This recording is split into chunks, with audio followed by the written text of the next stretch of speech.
महोदय मैं पुनः एक चीज कहना चाहूंगा महोदय, 30 सेकंड 45 सेकंड का समय चाहूंगा। आदरणीय परम श्रद्धेय, सीजीएल का मामला अभी भी गर्म है। यदि सरकार को लग रहा है वो सच्चे हैं तो सांच को आंच क्या करा लीजिए जांच, सांच को आंच क्या करा लीजिए जांच। और अब कब तक बहाना दीजिएगा कि ये विपक्ष की साजिश है? विपक्ष के सारे पे छात्र सड़कों पे नहीं है, सपने टूट रहे हैं, सपने नेशनल नाबूद हो रहे हैं, इसीलिए छात्र सड़कों पर है। और याद रखिएगा, उनके सपनों के बीच कोई आएगा, पहाड़ आए, दरिया आए या चट्टान आए, छात्र टकराएंगे महोदय। मैं फिर कहूंगा, यदि आप सच है तो सच को आंच क्या कराइए जांच, सीजीएल की जांच हो। मैं पुनः कहूंगा, खतियान आधारित स्थानीय नीति, विस्थापन नीति पुनः समीक्षा करते हुए लागू कैसे हो उस दिशा में राज्य बढ़ना चाहिए। महोदय, यदि वास्तव में मैया सम्मान की राशि 2500 रुपए सम्मान है तो मैं चाहूंगा हम लोग एक सार्थक दिशा में बढ़िया महोदय। आज जितने भी माननीय हैं उनको बस की सुविधा दी जाए, जितने भी माननीय हैं अपने घर से ट्रेन की सुविधा से सदन आए, जितने भी माननीय हैं वो अपना टीए भत्ता का त्याग करे, जितने भी माननीय हैं यह जांच हो कि उनके बच्चे सरकारी स्कूलों में पढ़ते हैं या गैर सरकारी स्कूलों में पढ़ते हैं, निजी स्कूलों में पढ़ते हैं, इस विषय का भी जांच हो। अगर उसमें अगर कसौटी में उतरते हैं हम कहेंगे ये मैया सम्मान योजना है, और नहीं तो इसे केवल और केवल जिस सपने के साथ ये राज्य अलग हुआ था वो सपना कहीं ना कहीं अधूरा होगा महोदय। 2500 रुपया सम्मान की कसौटी नहीं होगा। सम्मान तभी होता है जब समानता से आता है, समानता है तभी सम्मान है। अगर समानता नहीं है महोदय तो किस सम्मान की आप बात करते हैं? अध्यक्ष महोदय, आदरणीय मुख्यमंत्री को दोबारा बहुमत से चुनकर आने के लिए भी धन्यवाद। माननीय वित्त मंत्री के द्वारा अनुपूरक बजट, द्वितीय अनुपूरक बजट जो 4,833 करोड़ 39 लाख लाया गया है, जबकि यही सरकार ठीक कुछ दिन पूर्व प्रथम अनुपूरक बजट, माफ कीजिएगा, प्रथम अनुपूरक बजट 4,833 करोड़ 39 लाख का लाया गया था। और आज पुनः द्वितीय अनुपूरक बजट जो कि 11,697 करोड़ 45 लाख की राशि लेकर आए हैं। तो महोदय, जब पूर्व में हमारे पास जो निर्धारित राशि होती है और उन राशि को अगर हम खर्च नहीं कर पाते हैं तो फिर ऐसे बजट का एक दिशा का होना और राज्य की दिशा का अलग होना, कहीं ना कहीं इस चरितार्थ को हम लोग उदाहरण के रूप में प्रस्तुत करते हैं।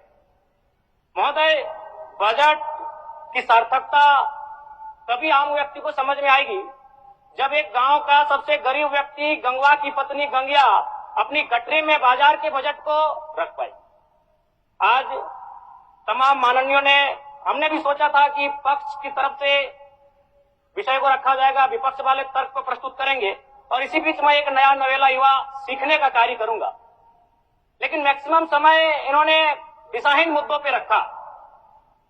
तो मैं, चूंकि मैया सम्मान योजना मूल बिंदु रही, केंद्र बिंदु रही, किसी ने उसे सम्मान कहा, नारियों का सम्मान कहा, महिलाओं का सम्मान कहा, हम लोग भी महिलाओं के सम्मान के पक्षधर हैं।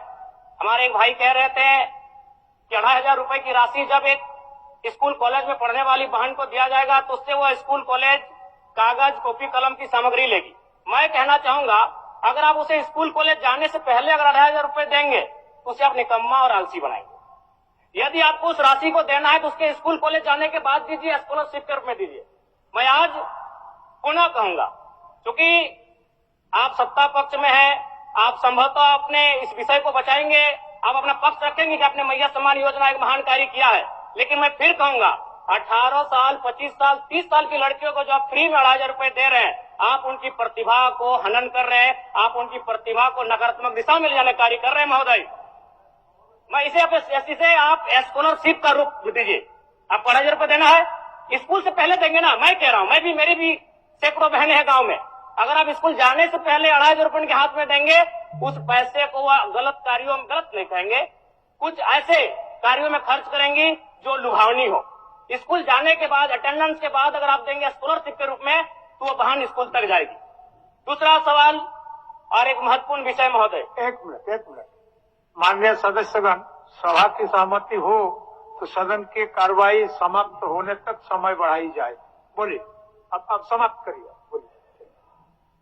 महोदय, यदि वास्तव में मैया सम्मान की राशि 2,500 रुपए सम्मान है, तो मैं चाहूंगा हम लोग एक सार्थक दिशा में बढ़िया महोदय। आज जितने भी माननीय हैं उनको बस की सुविधा दी जाए, जितने भी माननीय हैं अपने घर से ट्रेन की सुविधा से सदन आए, जितने भी माननीय हैं वो अपना टीए भत्ता का त्याग करे, जितने भी माननीय हैं यह जांच हो कि उनके बच्चे सरकारी स्कूलों में पढ़ते हैं या गैर सरकारी स्कूलों में पढ़ते हैं, निजी स्कूलों में पढ़ते हैं, इस विषय का भी जांच हो।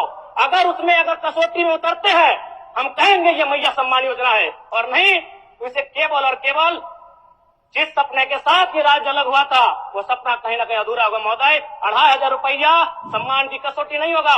सम्मान तभी होता है जब समानता से आता है, समानता है तभी सम्मान है। अगर समानता नहीं है महोदय तो किस सम्मान की आप बात करते हैं महोदय? मैं पुनः एक चीज कहना चाहूंगा महोदय, 30 सेकंड 45 सेकंड का समय चाहूंगा। आदरणीय परम श्रद्धेय, सीजीएल का मामला अभी भी गर्म है। यदि सरकार को लग रहा है वो सच्चे हैं तो सांच को आंच क्या करा लीजिए जांच, सांच को आंच क्या करा लीजिए जांच। और अब कब तक बहाना दीजिएगा कि ये विपक्ष की साजिश है? विपक्ष के सारे पे छात्र सड़कों पे नहीं है, सपने टूट रहे हैं, सपने नेशनल नाबूद हो रहे हैं, इसीलिए छात्र सड़कों पर है। और याद रखिएगा, उनके सपनों के बीच कोई आएगा, पहाड़ आए, दरिया आए या चट्टान आए, छात्र टकराएंगे महोदय। मैं फिर कहूंगा, यदि आप सच है तो सच को आंच क्या कराइए जांच, सीजीएल की जांच हो। मैं पुनः कहूंगा, खतियान आधारित स्थानीय नीति, विस्थापन नीति पुनः समीक्षा करते हुए लागू कैसे हो उस दिशा में राज्य में बढ़ना चाहिए। और महत्वपूर्ण विषय महोदय, मैं ये कहना चाहूंगा, हो गया माननीय जयराम कुमार जी, हो गया। धन्यवाद महोदय। सरकार के